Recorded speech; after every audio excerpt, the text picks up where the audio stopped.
All right, moving on to vintage 2012. The lighting is not ideal for showing you the labels here.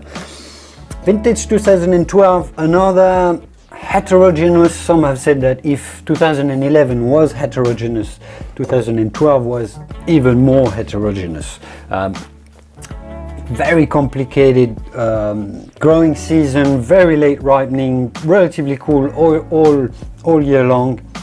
So not excellent for ripening Cabernet Sauvignon. Cabernet Sauvignon struggles in cool vintages to ripen in Bordeaux, and this is a typical example of late September. Cabernet Sauvignon wasn't ripe, it started raining, and so it was all a little bit shaky, a little bit difficult for properties in Bordeaux to pick the grapes when they were ripe and make a great vintage. But top estates like Chateau Giscours, with high density of vines, a lot of attention to details in the viticulture, they generally and sometimes manage to make great wines. Also big estates in Medoc, because they have such big estates, they can always find some blocks of great wines to blend and still come up with great vintages, or great wines for the vintage. So see if they manage to do that for vintage 2012.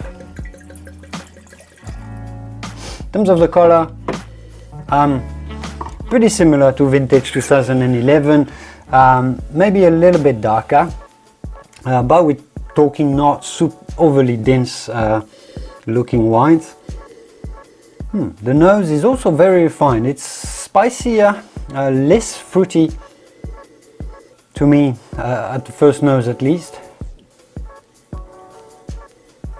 Less fruit, less obvious fruit. We are more on the spice, more on the licorice, clovey, kind of obscure expression to the nose. Yes, on the background there is some blackberry jam and maybe fennel, so maybe a little bit more vegetal and more spicy, more deeper, more intriguing, less obvious to analyze on the nose. Yeah, so vintage 2012 is a little rougher to taste. Tannins are a little bit bigger, kind of edges.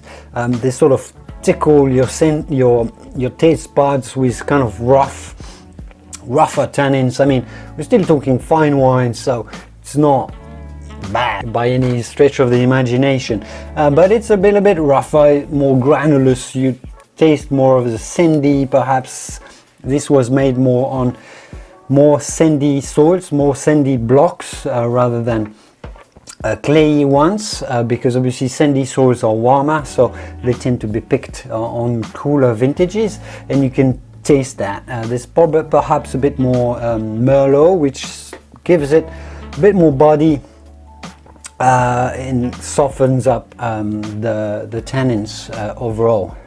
It does have this round body. The balance overall is pretty good, but really those tannins give a little impression of rusticity. But this is actually not a bad thing, not necessarily a bad thing. I mean, it gives you a sense of the terroir, of the Bordeaux terroir, the kind of a bit rougher expression of Bordeaux. Yet there is the complexity, the length, the elegance of Margaux is there, but maybe a little bit less obvious. So this is more to me on the 90 plus wine. This will perhaps age a little bit less as well. This is fantastic to drink now. So if you're looking for a Giscours Margaux wine with a little bit of age, still young, but ready to drink now, 2012 is great.